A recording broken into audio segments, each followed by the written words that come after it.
hear what goes on behind the scenes when we are from the mortgage loan standpoint, as well as title.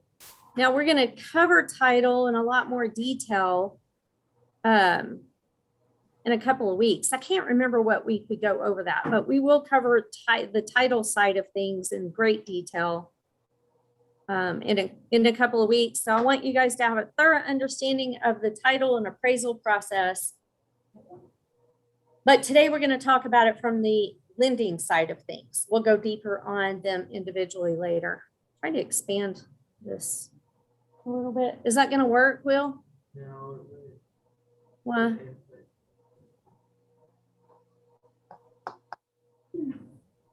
it does work though, somehow.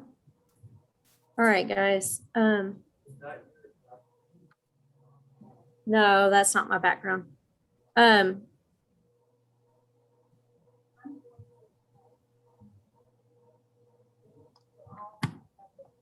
Okay, Brandy's going to sign into Zoom so she can pay attention to any questions that you guys have. I'm having an issue with my computer responding and opening this up in view mode. So how many of you guys have had lending experience from purchasing a home in the last couple of years? Jen, your house that you had, did you buy that recently or was that? Okay. Has anybody on the call bought a house or borrowed money recently? Oh, well, of course, Kristen has. And she's in the going through that process too. So just talk from the buyer side of things. It's a little bit different for you because you're familiar with the real estate transaction and you know what's going on. But from the buyer side of the loan process, Brandy, come get PowerPoint out for me. Just get it in the view mode. Where you can share screen. Those of you guys on the Zoom call will get to see the PowerPoint here in person. Y'all will follow along with packets. But from the buyer's point of view, there is just a lot of hurry and wait, hurry and wait, hurry and wait. But it's not even hurry and wait. It's hurry, wait, and worry. Hurry, wait, and worry. Because they don't know what's going on. So the more you guys know what's going on behind the scenes, the better you can comfort them. Because in the times of silence, they think worst case scenario. We as a lender try really, really hard to communicate and give them enough information without freaking them out.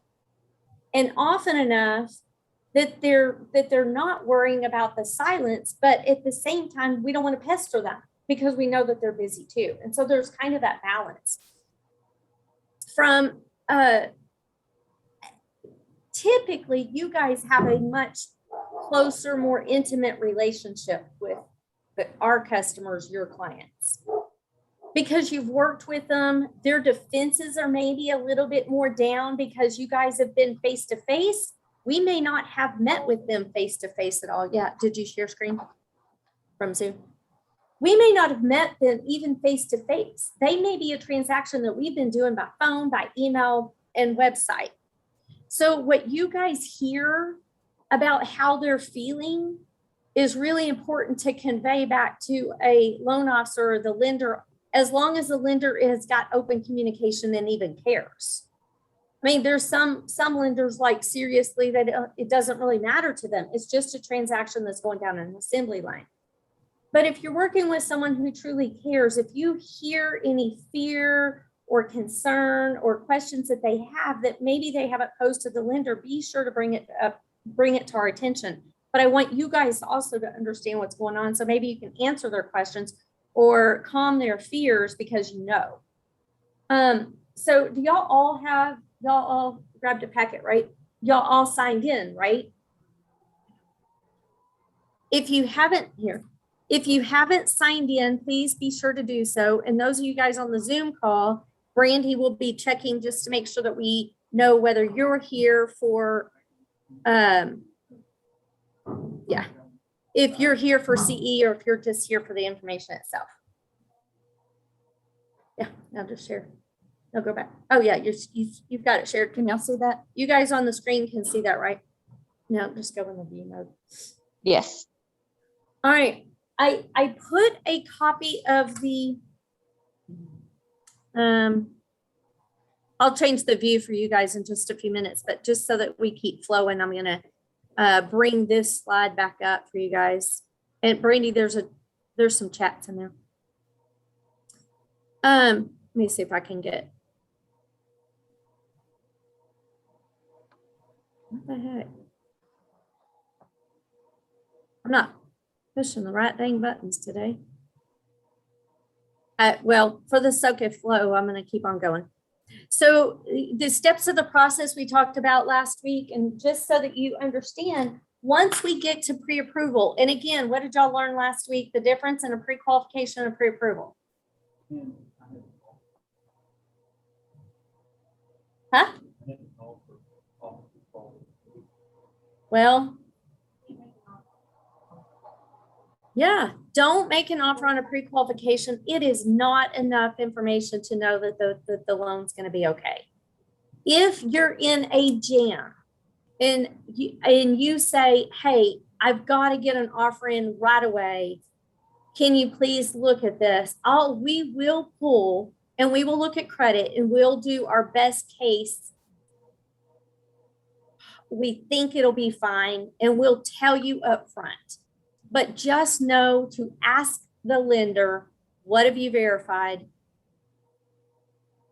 And have you looked at paperwork? Because that part matters. If they haven't seen the paperwork and done all the calculations, it's not a pre-approval. Now, if all parties know and understand that I'm issuing a pre-qualification, it is not solid, knowing that there is the opt-out period and the buyer may choose to opt out. As long as all parties are aware, we are full transparency in our office. And we're just going to lay it out there. And you guys can decide as professionals how you want to proceed. Because I'm not here to tell you how to do your job. But once you've got them pre-approved, you've got them under contract, please know and understand. A lender has 3 days by law to disclose all fees associated with the transaction, regardless of who's paying them.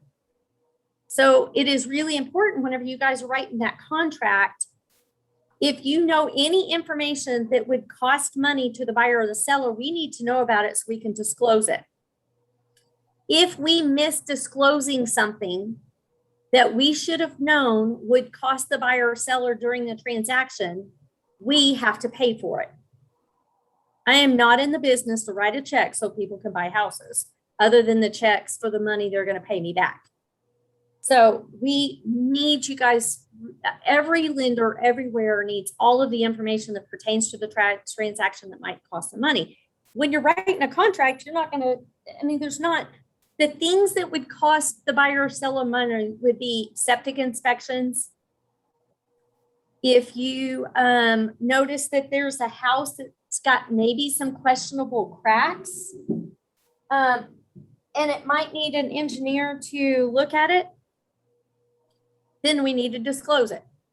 If it's a manufactured home and we're going FHA and we know we're going to have a structural engineer, we have to disclose it. So any of those fees, you'll even see that regardless of whether or not you check the box that you're going to use an existing survey, we're going to disclose the cost of a survey to the buyer or the seller, depending on how you wrote the contract, until we know for sure you have a T47 that's signed and accepted by the title company and they're given full coverage with no exceptions. We're still going to disclose that cost, because if it could be a cost, it's got to be on there. So within 3 days, we will send the disclosures out. We as an office practice try to get it out the same day, because typically you guys are writing 30-day contracts. We talked about it last week. If you guys are writing a 30-day contract, it takes you a couple days to negotiate, then a couple days to get us an executed contract. We don't have 30 days. Plus, you got to take out legal holidays and weekends because you can't get anything done during that period of time. Appraisers are taking right now 2 to 3 weeks to turn in appraisals. And from what I hear, some lenders can't even get an appraisal accepted for 2 weeks after the order was placed. So if you guys write 30-day contracts, takes a couple of days to get signatures, then we take a couple of days to disclose all the fees because we don't know for sure what all the fees are because there hadn't been great communication. We are 4 or 5 days into a contract without weekends. That means that your customers got to sign right away once they get the loan disclosures.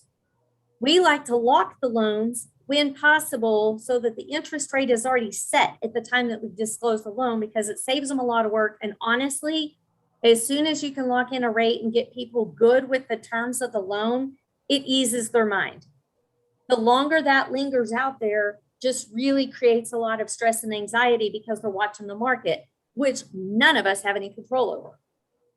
So they're a nervous wreck. So the sooner that we can give them peace of mind and ease that everything, your rate's locked, terms are this, now we just have to get the appraisal back because that's the appraisal inspection are the two variables, right?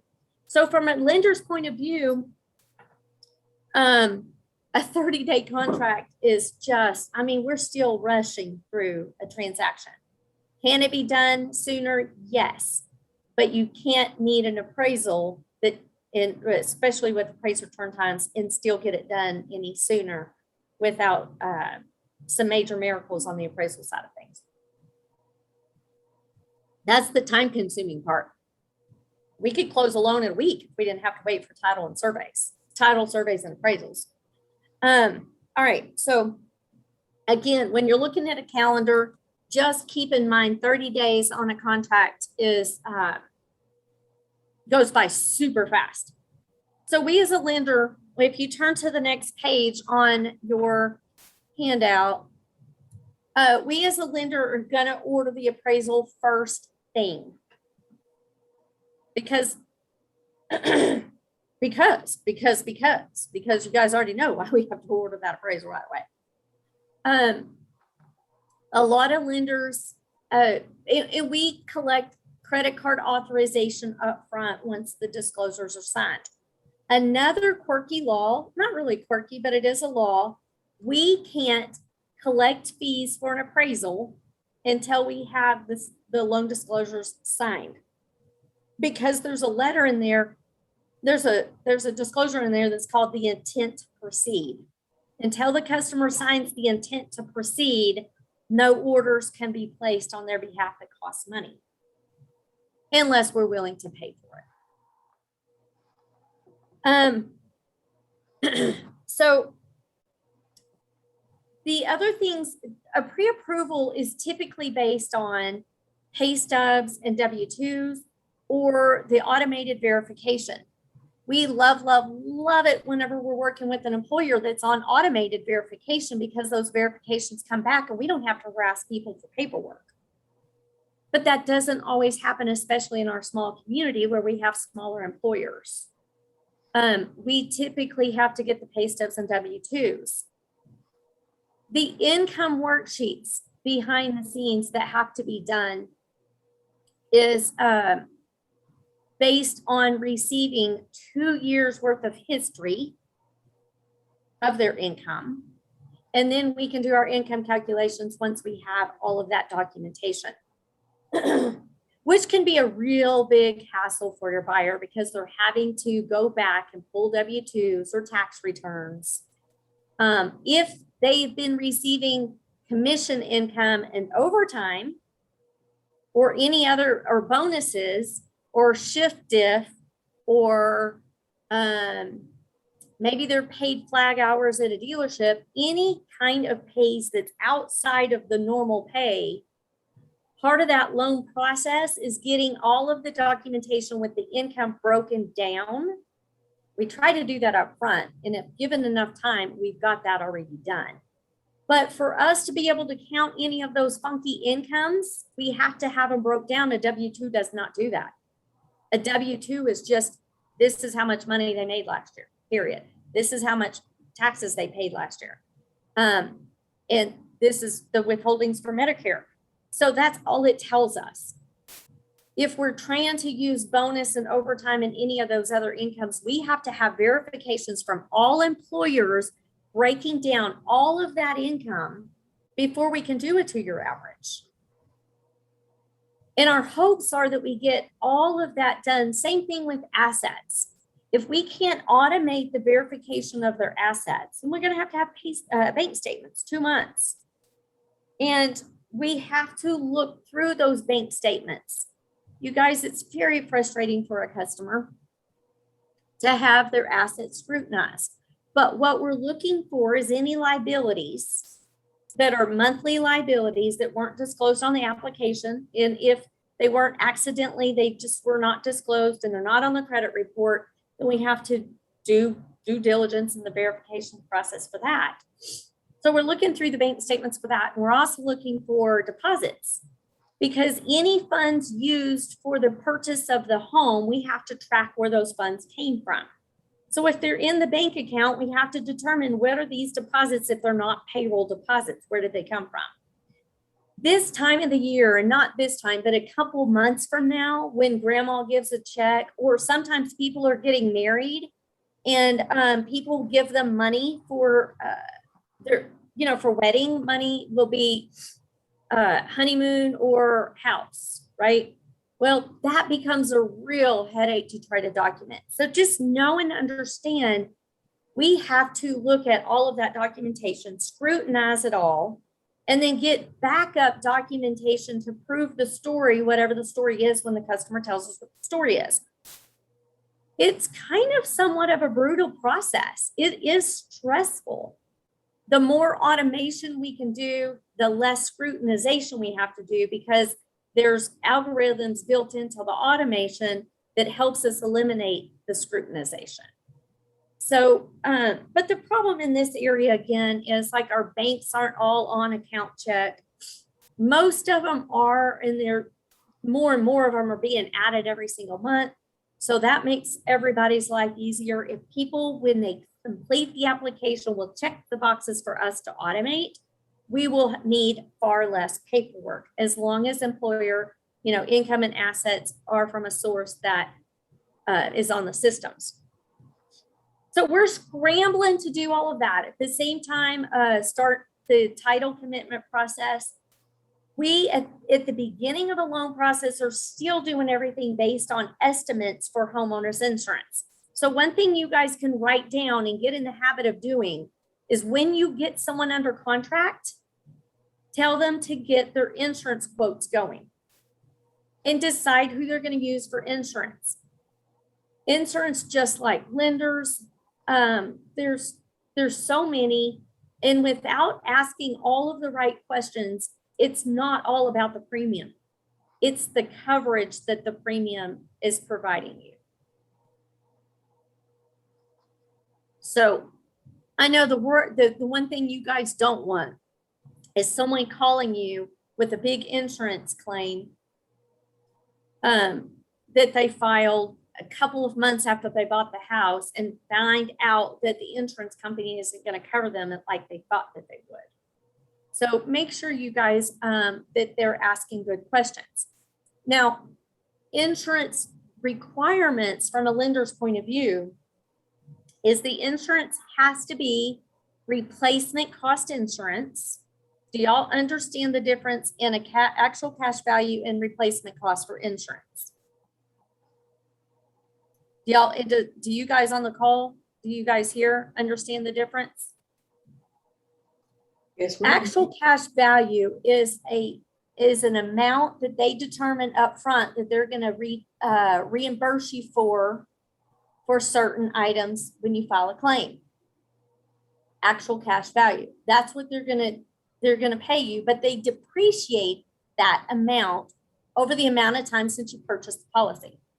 So if you were to have, Jen, I can't think of a better example, so I'm just going to house fire.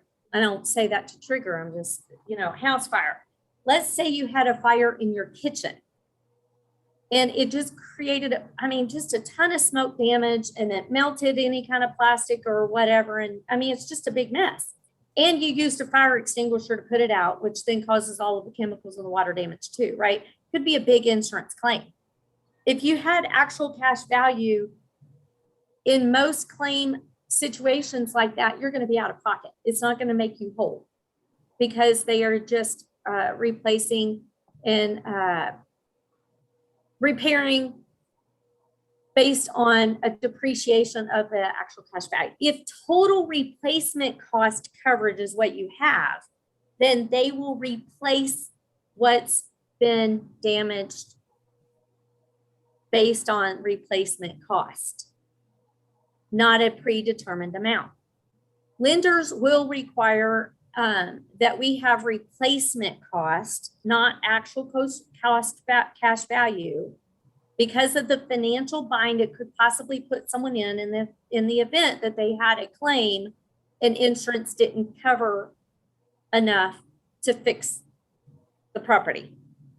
So actual cash value, whenever they're shopping, it is a way to save money, but it's a way to cost yourself a ton of money and it won't work for a lender. So replacement cost is required. And you have to have replacement cost equivalent to the cost of the house or the loan. It has to cover the loan. Yes, Renee.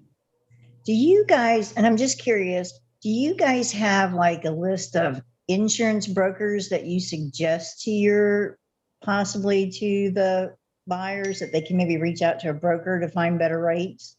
Yes.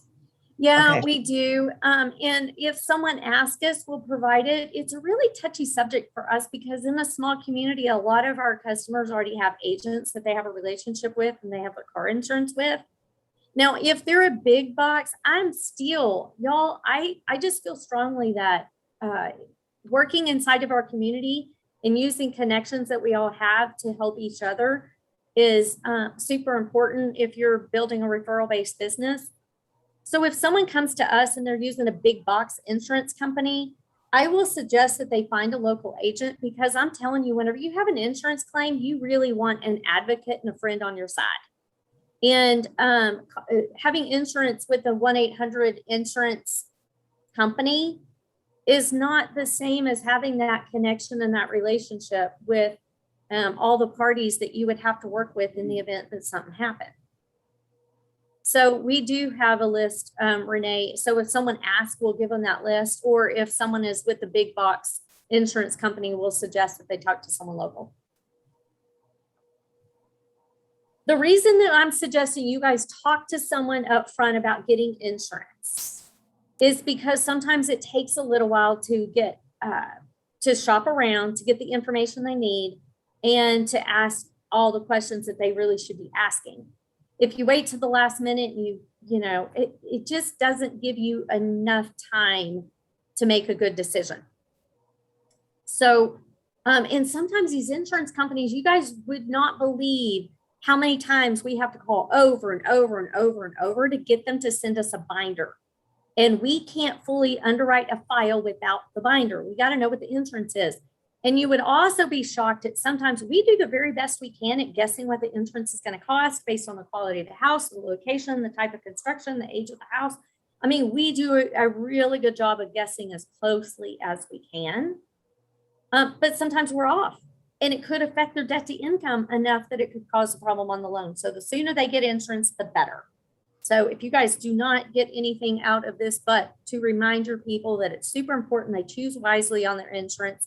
And sooner is better than later in getting that going.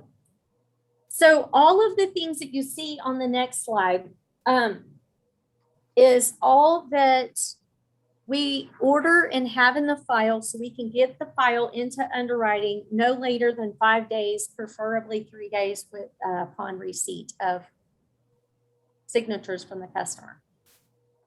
This is not typical, so don't assume every lender does it this way. In my opinion, it is really important that my team, in fact, my team's bonus structure is based on how quickly they get the file into underwriting and how thorough the file is when they submit it. They also get bonus based on customer service survey scores because I want to make sure that they're doing a really good job to make you look good for referring them to us and for them to do a good job so people refer their friends and family back to both of us. And love us forever. I don't want to just do their one loan. I want to do their forever, be their forever person. So we're trying to get the file into underwriting as quickly as possible to make sure we have not overlooked anything that might be a problem for us while we're waiting on the appraisal.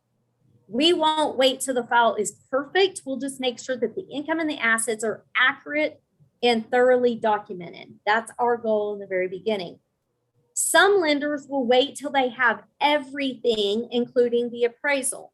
So you'll notice, and you guys, I know if you've been in real estate for a while, you've experienced it before where there's a problem with the file at the very last minute.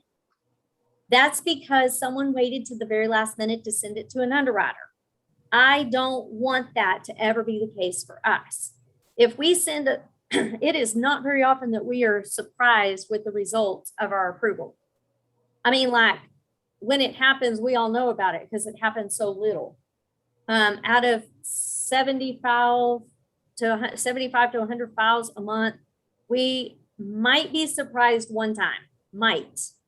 We just are very thorough up front, but not everybody will take the time or hire as many people and train the way we've trained to make sure that the file is solid at the beginning.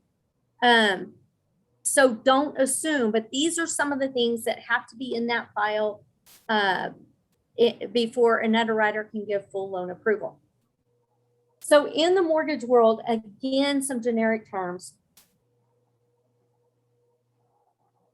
Whenever y'all are looking at your contracts and you're on the financing addendum and it says on the financing addendum, what does it say? Something about, it's the credit approval part. What is that? How does that sentence read?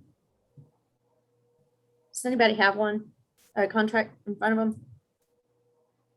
Well, anyway, it gives you a certain number of days. What you need to know and what you need to ask the lender is if that file, how many days would it take for them to credit approve that file? That is basically my understanding, and based on interpretation that I've received from legal counsel, that is basically our pre-approval letter. I mean, our pre-approval.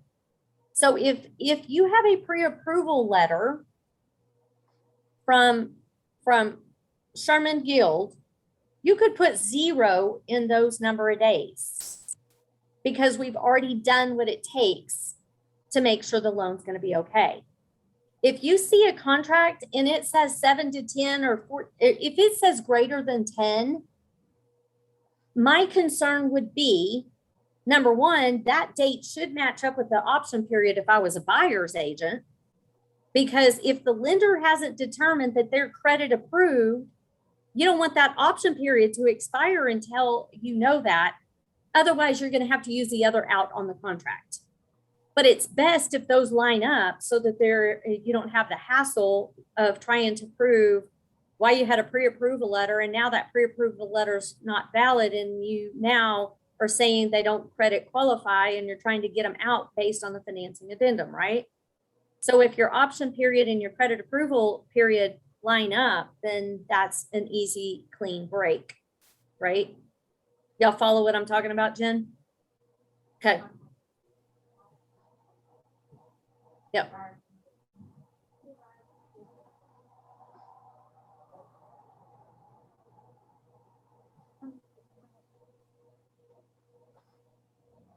So if your option period lines up with your credit approval, then you don't have to worry about getting a declination letter from the lender and going through that whole rabbit hole.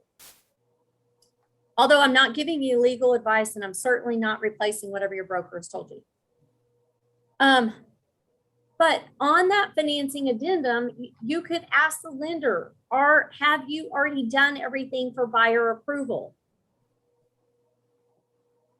It does not say underwriting approval. It says buyer approval. It doesn't specify. I mean, it's that vague. But at the same time, the intention was that you guys know that the buyer is qualified, ready, and able and willing to go through with the transaction and have the funds available to them by whoever their third party is that's writing the check. So if you are looking at a contract and you see 14 days, in the buyer credit approval and you got a 30-day contract, are you really okay with the seller being not knowing for 14 more days on a 30-day contract that the buyer may or may not be getting out of the contract because they don't qualify? I mean, so you guys really think through that portion of it. If a lender has done a really good job of a pre-approval and has looked over all the documentation and knows for sure that the loan's going to be okay, shorter period of time is acceptable. And honestly, some lenders are so thorough, you could put 0 there. So when you're in a competitive offer situation, don't hesitate to bring up to the seller's agent, hey, listen, I have 0 days on that financing addendum. And you know why? It's because I'm done. I'm good. We're fine. You don't have to worry about your seller being nervous that it's not going to work out.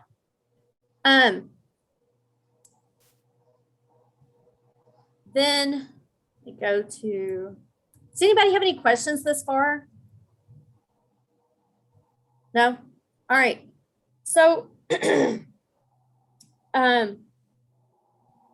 for when the, Michelle, yeah. are you talking about paragraph 2 on the third-party financing addendum? That, is it paragraph 2, Brandy? Hang on, Brandy's gonna pull it right back up. But I think that The it's very last right there at the paragraph on top. the first page. Mm-hmm. Oh, At the very top.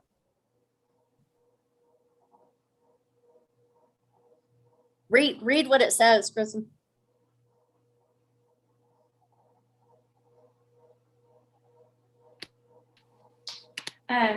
So what I was asking is paragraph 2 is the approval of financing.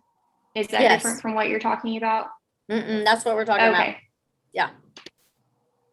Yep. Oh, that is what you're talking about? Yes.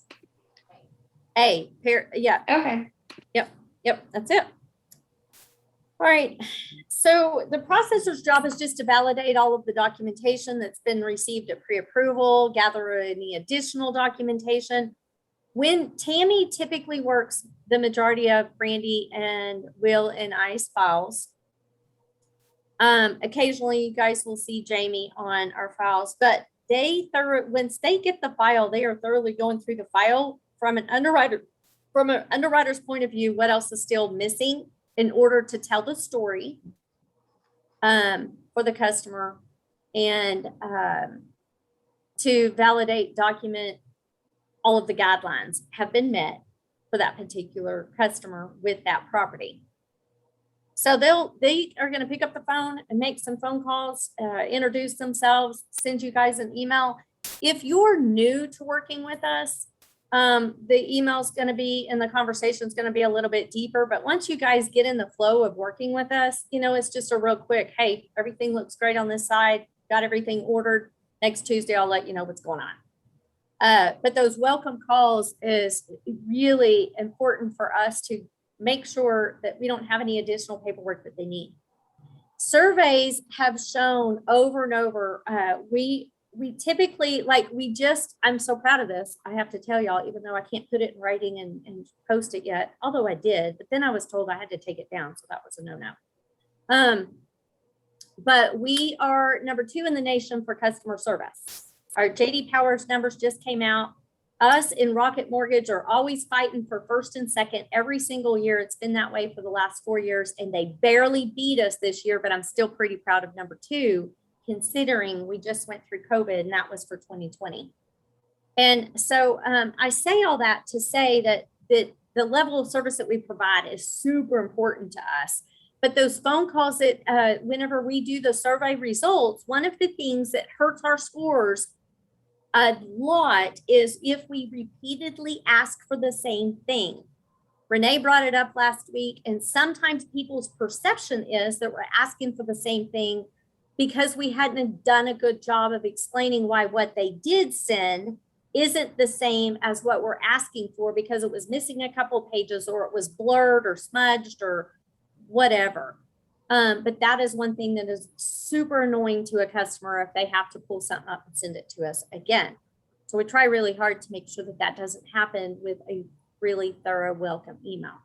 But if you hear any grumbling because someone feels like they're having to send stuff in multiple times, please let us know so we can do a better job of communicating that, hey, what we're asking for is not the same as what we've been asking for.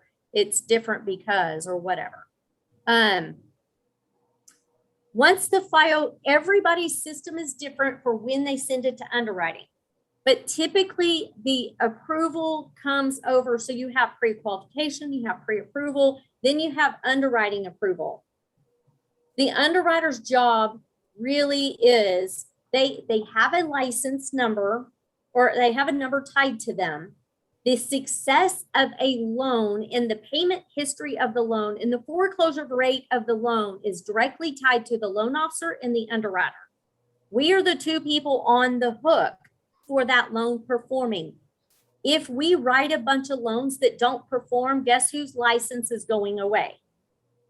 And livelihood and career. It's ours. So the loan officer and the underwriter are the two people that are responsible for the transaction. So the underwriter is going to go through and make sure, again, that there is not anything that's going to get snagged if the loan was pulled by auditing. After the loan is approved, you guys will see the word conditional approval. It's approved based on us satisfying these conditions. Other words that you'll see used is stipulation. Some lenders will call it, I have loan approval with these stipulations. Whatever it is, it's just stating that here's your approval. Here's all of the final things that you need to wrap this up and get it into closing. For us, typically a conditional approval is going to come back within 24 to 48 hours of us sending in the loan.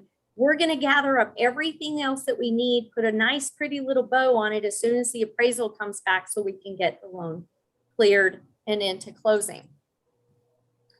But the waiting game is typically waiting on title and appraisal at that point. 5 days prior to closing, this is a really, really tricky guideline, but 5 days prior to closing, we have to issue what is called a closing disclosures, the initial closing disclosure. Again, this is a mandate. This isn't an opinion. This isn't a lender, rule. That closing disclosure for your buyer is going to be somewhat confusing, and we try our best to explain. But please know that they're not the final figures. It's the figures that we have up to this point. But if you don't have all of the invoices and anything that affects the transaction already at the title company and to the lender, the closing disclosure is not going to be as accurate. But even if it is at the title company, the initial loan disclosure is not, or closing disclosure is not going to reflect all of that, because this is our disclosure to them without involving the title company.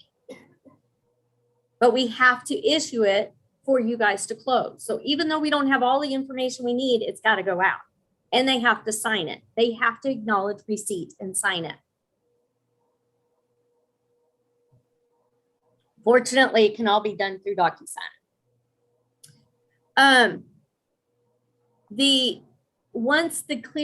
Now, not all lenders will issue the closing disclosure until the loan is fully cleared to close. The mortgage company can decide if they're going to issue at conditional approval or if they're going to issue it at final approval. We issue it at initial conditional approval so that that's signed and done, which is pretty early in the game. So, but don't assume the lender has sent it out on time. So always flag your calendar 6 days prior to closing to double check that the closing disclosure is or has gone out so that you don't miss that deadline. If it hasn't been issued in that much amount of time, your closing date will have to change. It's that mandated. Now, once a loan is cleared to close, the prepare for closing is on that next slide. All of this has to be done. prior to the docs being drawn. Please know and understand that the state of Texas does require, we are, dang it, I forgot the name of it, an attorney state. I think that's how they state it. We have attorneys involved in our transactions. The loans don't have to close at an attorney's office, though they can, but an attorney still has to review the documents. So our closing department, once the loan is clear to close, will put that file together, make sure the insurance is all correct, the mortgagee clause is correct, the coverage amount is fine, the loan numbers are on it, flood certificate is clear, the fraud is all clear. All of the names match on the title work, to the contract, to the tax documents, to the appraisal, to the loan. All of it has to match exactly to the initial, which is why it's super important that you guys pay attention every single time. What is the seller's full name, correct name on the legal? For tax, is it different than what is showing on the title commitment?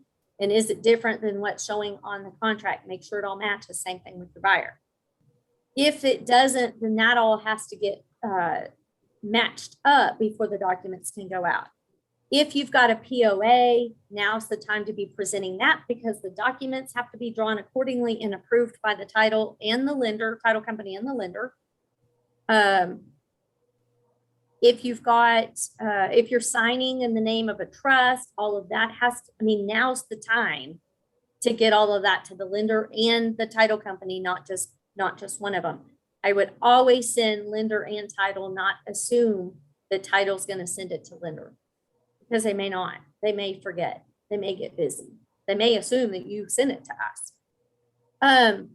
So that has to be done by the closing department before they can even draw the documents. Then they go in there and they draw all the documents, get the documents over to the attorney. The attorney sends it back to the closer. The closer then sends it to the title company, and the title company then has to open, review all of the instructions, and then start working with our closing department to put the CD together. There is a lot of back and forth, back and forth, back and forth. If we don't have a survey that's been approved by the title company until the very last minute, just know and understand we can't finalize our documents until we have the survey. Once the survey comes back, once the survey comes back, the survey's got to go to the examiner, title examiner. They have to update the title commitment based on the survey. Sometimes there's some legal changes there. We may find that there may be some title issue changes that need to be shored up because the names aren't matching. Then once it goes to title, it goes to us, to the processor, then to the closer, then to the attorney, and then we can draw docs. So just know that even at the last minute, if the survey comes the day of closing, it's a miracle if we get it all pulled together and get to close that same day. Really, if you guys saw what happened behind the scenes, you'd think it's a miracle that we can close in 24 hours after getting a survey. There is so much work that goes on after we get all of the pieces of the puzzles together. And we're trying so hard to do it so fast on every one of these files without making a mistake. Yeah.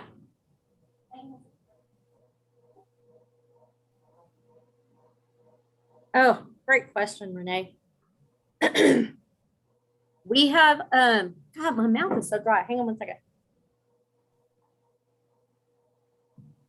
So we have, for Guild Mortgage Sherman, we have processing and the sales team in our Sherman location.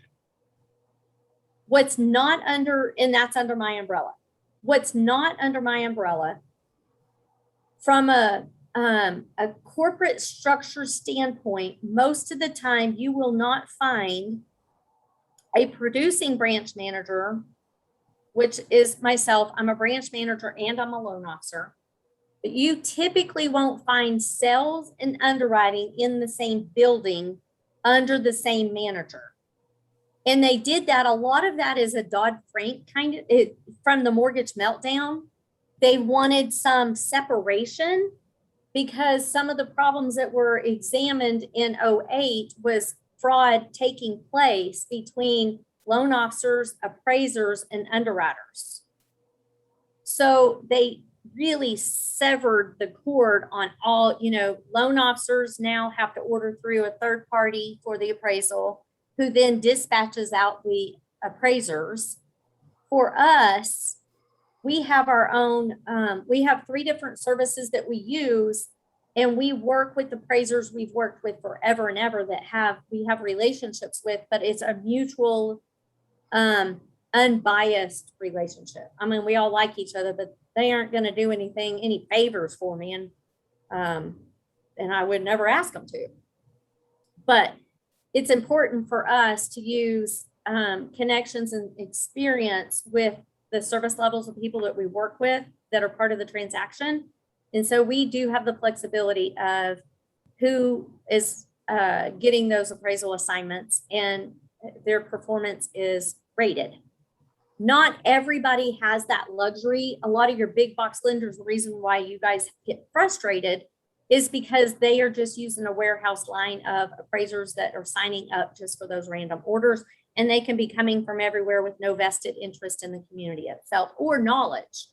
I mean, you guys know the difference in one builder and the other as far as quality of construction, but someone outside of this area would not.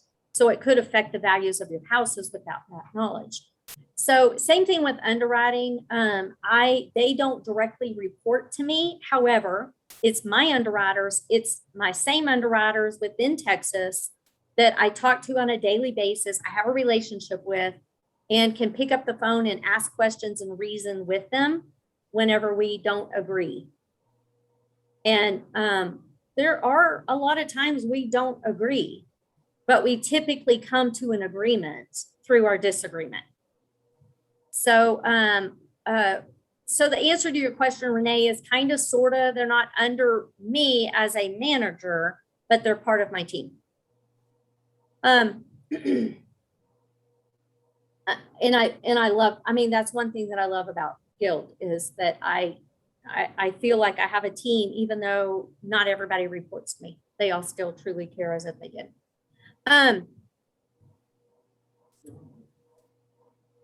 Dylan's pretty good. He's about to have a baby and going to be out for about 3 weeks. Yeah.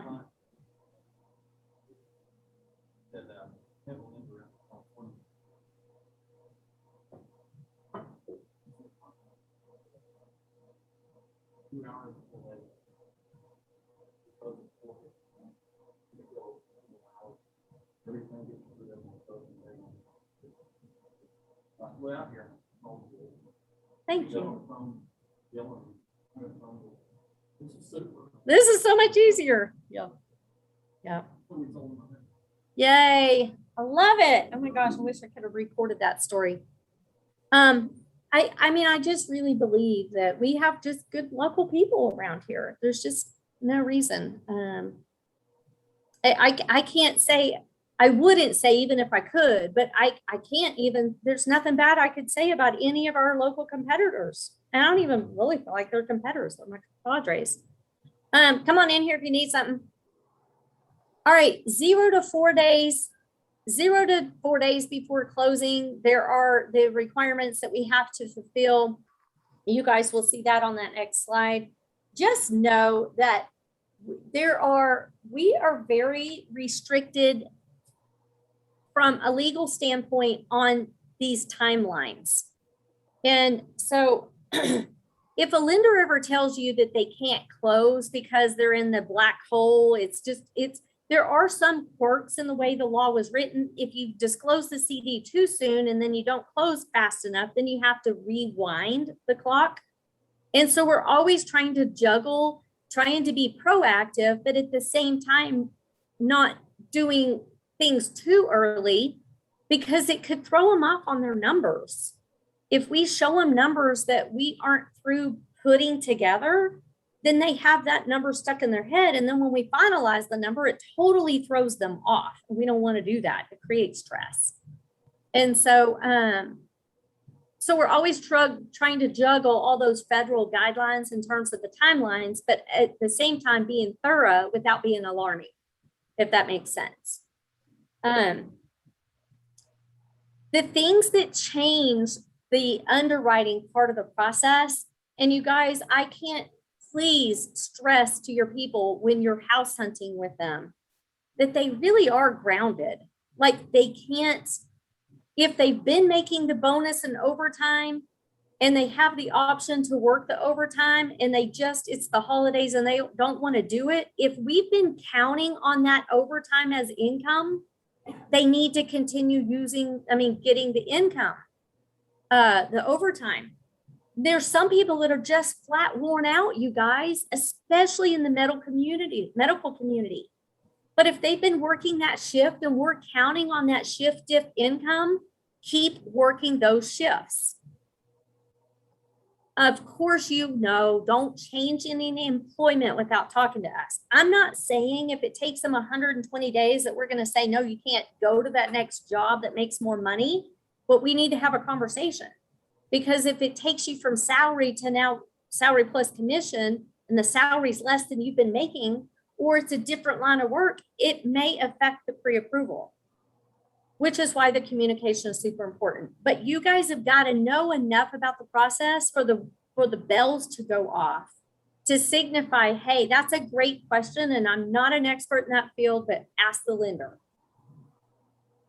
Because we all have to have our ears and eyes open because people, especially if it takes them a while to find a house, I love it when we can go from pre-approval to contract because we don't have to worry about what they might forget and accidentally do that would affect their pre-approval down the road. And it's not if, it's when it happens to you because it will happen. So the more you can explain and remind them, the better. Also know and understand that there is a difference in income limits. So for some, if we've been using a grant to help them get in the house and now they just accepted a new position that's going to make more money, it might affect the grant.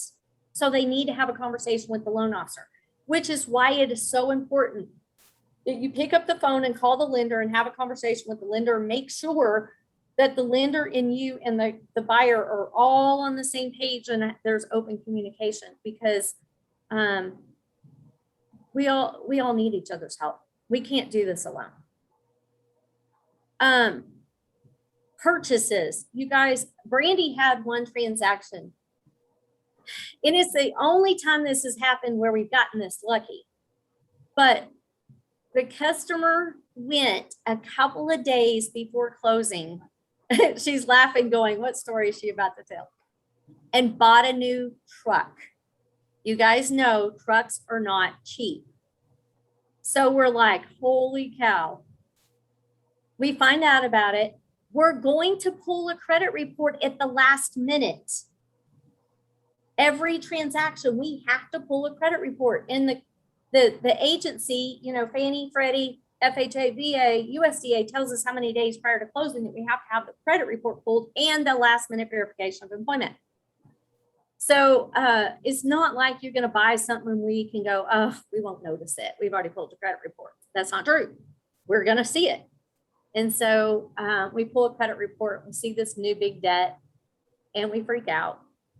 Fortunately, it was purchased at a local dealership. Fortunately, we knew the people at the local dealership because connections matter. We picked up the phone. We called and said, hey, I grew up in the car business, so I knew the terminology to use. And I'm like, hey, can you unwind this deal? I know you guys, if they haven't tagged it, it's pretty easy to unwind.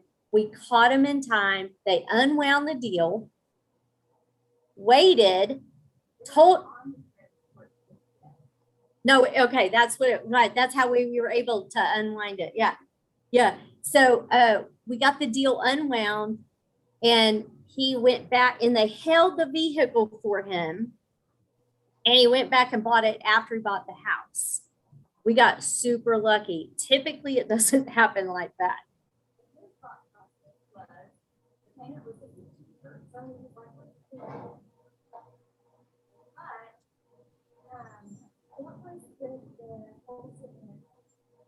I don't remember if we were omitting the debt because the The debt was in the business name, so we weren't counting the debt, but the new debt would.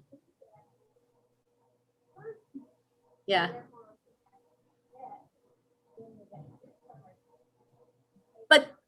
But the point is, you guys just pay attention. Just listen and watch and notice all of the little things that could affect income, employment, or assets or liabilities. If what you see might be changing any of that, the bells need to go off. It's not that it's going to keep it from working, but everybody needs, there's no reason to wait till the last minute to find out, or wait till the last minute to see if it's discovered, because it will be discovered. Now, what happens if we close a loan and we overlook something that is important to that loan? Every loan is going to get audited after it closes and funds. Believe it or not, there are times that something slips through the crack and we've still got to have it in the file that we have to contact the borrower and get. Doesn't happen very often, but it can happen. There is that document that they sign at closing stating that they will cooperate in giving us what we need after the fact. If for some reason we're dealing with a real jerk and they won't provide it, and we can't pass auditing, number one, I pay per day that it sits in audit, so it gets expensive. So we try really hard not to overlook anything. And then also, if it's too critical, then it may mean that FHA won't insure that loan. So then we now have a loan that is uninsured. So we're going to be super careful as quickly as we can to keep ourselves from having loans that are uninsured because we missed something.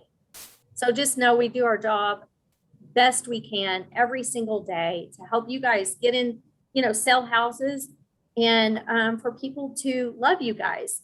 That's our goal. We want you guys to look good for referring them to us, just like Donna, your story. We want them to get off the phone and say that same thing, just thankful that you have connections. And that you do have someone local that's here for you to just watch your back. But I did also want to bring up too, if you have someone that is pre-approved FHA and you jump county lines, the loan amounts for FHA are based on the county, the max loan amounts. There is a big difference in the loan amounts for Collin County, Denton County, Grayson County, Cook County, Fannin County. Fannin, Cook, and Grayson are real similar, if not the same. Collin and Denton is different. It's like 330 something. So if you need me to put those in writing for you guys so you know, but just know that that's FHA loan limits. That doesn't restrict you from doing a conventional loan. There's not a county max on those. So just know that. And the reason I bring that up is because that's happened to us a lot lately. People are more interested in finding a house than the house in the perfect location.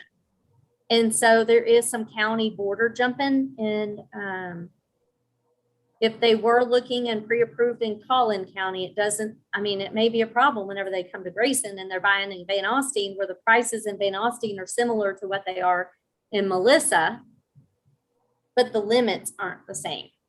So be very mindful of that.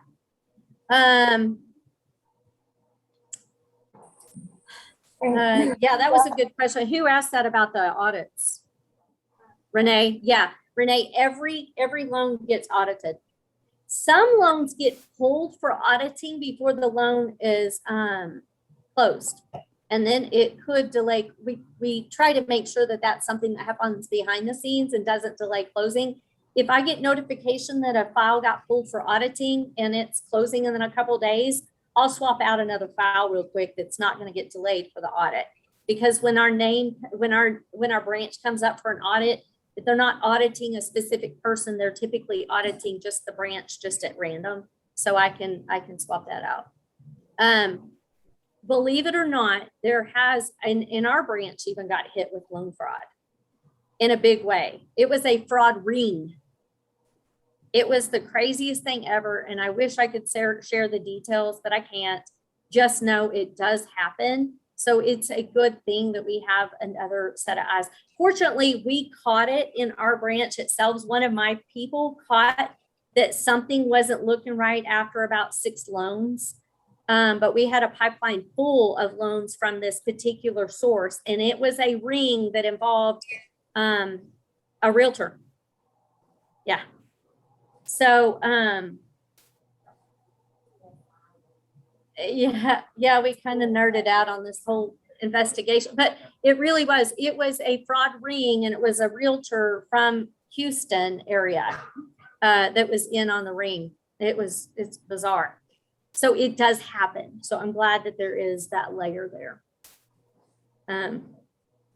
So does anybody else have any questions? Any weird situations they're not sure why it happened the way it did that you want to talk about? Renee, do you have any more questions? You always have good questions. I was just curious that, going back to the appraisers, and sometimes we'll get like a South Dallas appraiser up here. So I was wondering, I wonder if Trek has like got anything going on where they're trying to get them like in specific regions, like, okay, Bob, you can do these 3 counties. George, you can do these 3 counties. If they got any kind of talks like that in the works. No, because Trek isn't over appraisers. So they couldn't. That's going to be through where we get our licenses at then. No, they're not governed at all by any kind of real estate entities at all. They are licensed through Trek. Oh, they are like, okay, They are BJ. licensed through Trek, yes. Okay. So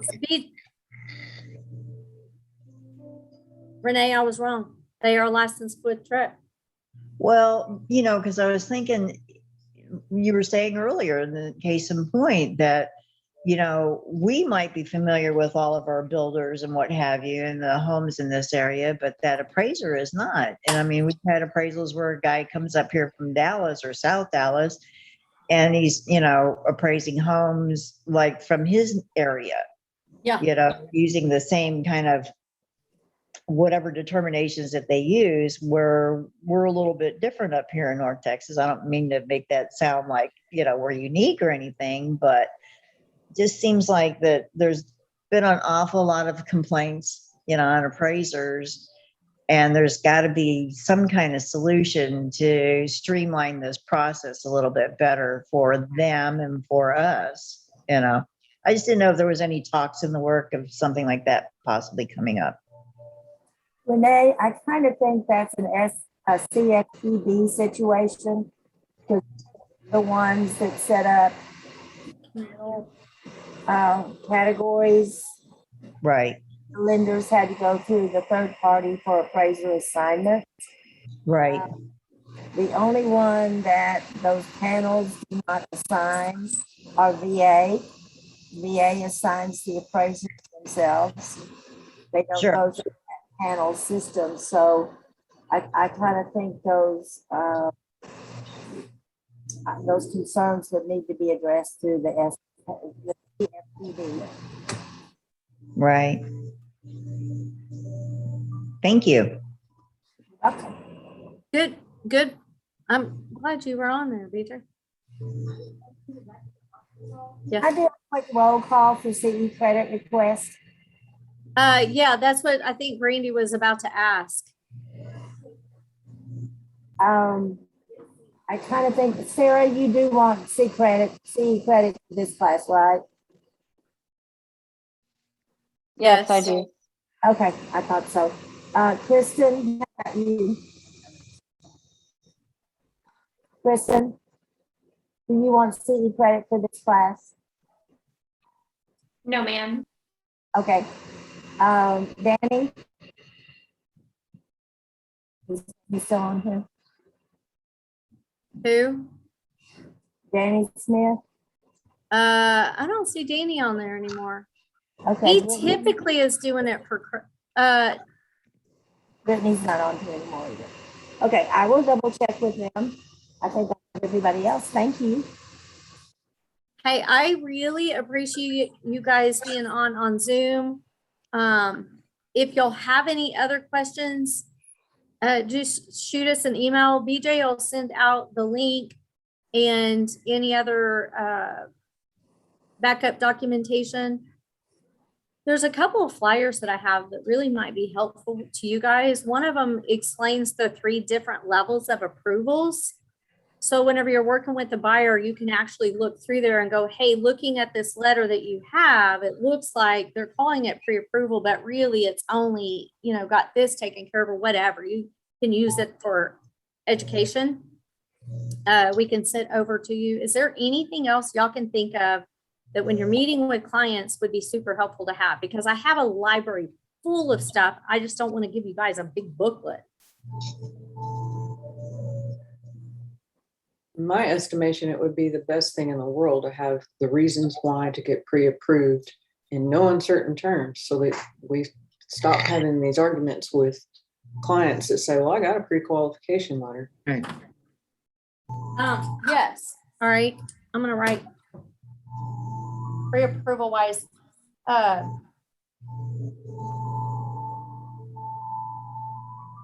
From an educational standpoint, the difference between the two and why. Yes. Okay. Yeah. Something that you could just hand to them and say, well, this is why. Mhm.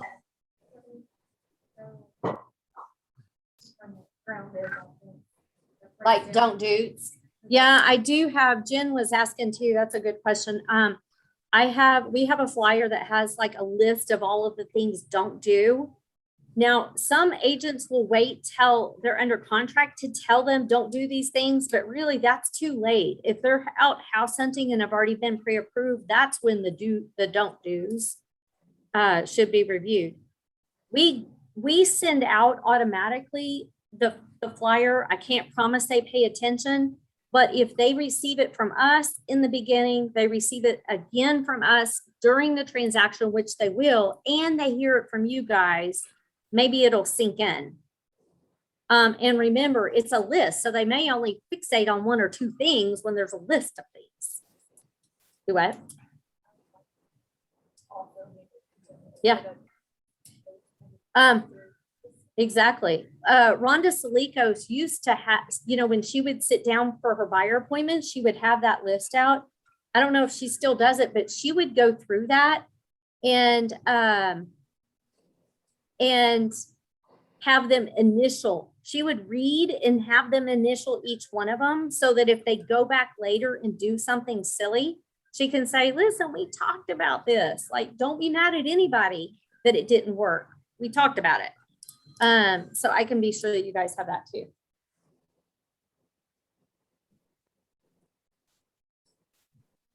All right. Anything else that you guys need to be helpful? All right. Just know, we just want to be a resource to you guys. We've got tons of resources and we can help you in a multitude of ways, but every one of you guys are unique. What helps you, Donnie, would be different for Stacy. So if you guys want to talk one-on-one about what your needs are or what you're working on and what, see what we have that might be helpful. We have I would love for all you guys, and at the very end, you'll see my most favorite tool for you guys to stay in touch with your people and to also be that source for them is HomeBot.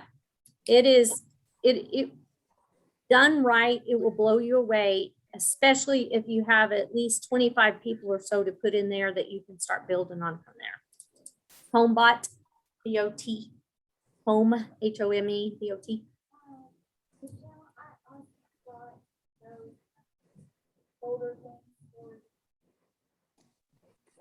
CMA. Okay, I was wondering where these came from.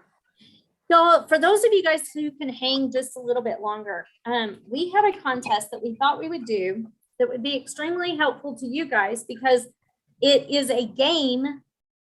To me, I look at it as a game. And the reward is tenfold, but it's called a CMA contest. So basically it's a CMA a day. Hey, Brandy, you can take a picture so you can send it to Dave and say we talked about it. The contest would be that every single day you find an opportunity to put together a CMA. The conversations that you have with people in order to find who you're going to do a CMA for that day is where the money's at, because it's forcing you to pick up the phone and have a conversation, or to send a meaningful text message and have a conversation by text. A lot of people right now would love to know, if they were to sell their house, they haven't decided to, but if they were to decide to sell their house right now with the market that we have going on, what would it sell for? Inquiring minds want to know. So they may not be ready. It may just be them trying to keep up with the market. It doesn't matter. It's a connection. It's a conversation. And it's reminding people that you are there for them and that you're happy to put those numbers together. So statistically, you would have to reach out to probably 7 to 10 people in order to get one person to say yes. So that would be 7 to 10 conversations a day, or reach outs a day, call, text, email, to find people that would be interested in looking at a CMA. How many listings would you get off of those phone calls? Remember, 20% of warm leads will typically end in a funded transaction. So even if it's half that, that's still one a day. The contest was going until the Wednesday before Thanksgiving. And we were going to have some fun prizes, and just make it a good game. The golden ticket is when you guys say, if you were to sell your house and you could net X number of dollars, what would you do with the money? That's the money question. Because now you've changed the conversation, and if you can get them to engage in a conversation of what they would do with the money if they were to sell their house, then they start visualizing, well, what would I do with that money? Well, those are all really good questions. Would you pay off some debt? Would you put some money in savings account? You got to have a place to live. So what are you going to do? Get in the RV and travel and live in an RV? You're going to buy another house. If you're going to buy another house, then let's look at a couple of really smart financing strategies where you're using the equity from your house, which is really a gift given to you because of appreciation. The appreciation gods are smiling on you right now. And for the last 12 months, we've seen a pretty big jump or gap in equities. So people tapping into their equity and leveraging their equity. I've talked to so many people this month. They didn't have to make the move, but they wanted the equity out of their home, found a house that they like equally as well as better in a different location, but they got to cash in on the equity, pay off some debt that's been lingering over their heads and really been stressing them out, wipe them all out, buy a house with very little money out of pocket because money's so cheap. I mean, when has appreciation been this high and money this cheap? Not ever that I can remember. So the more conversations you have doing this CMA a day contest just allows you to repeat that over and over and over, which gives you practice, creates a habit, and allows you to have some connecting conversations with people you may or may not have talked to in a long time. So I have these posters that I would love for you guys to have, because this sitting on your desk or folding it up, crinkling it up, wadding it up, whatever, and put in your pocket and have on you all the time. So as a reminder to have those conversations, you will get some deals out of this, because activities done consistently always equals results, always. So this was our way of having something fun for you guys to do that creates those activities and gives you some